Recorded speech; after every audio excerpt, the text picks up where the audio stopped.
Ndewonu Igbo ndị ọma ndị nke m, kedu ka unu mere? Hello my dearest Igbo language learners, hope you are all doing fine.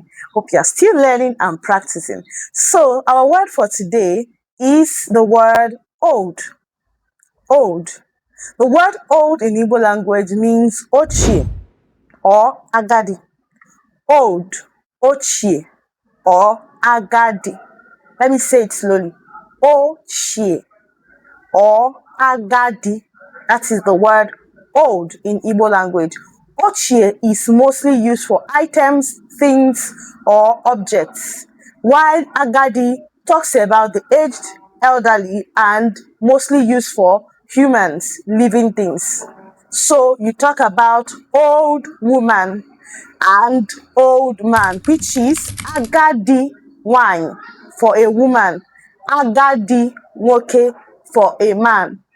Agadi wine, old woman, Agadi nwoke, old man. For Ochie, which is mostly used for things, you talk about Akwa Ochie, old clothes. Oche Ochie, old chair. So that is it for today. See you tomorrow. Remember, practice, practice, practice. Igbo Amaka Kemesia.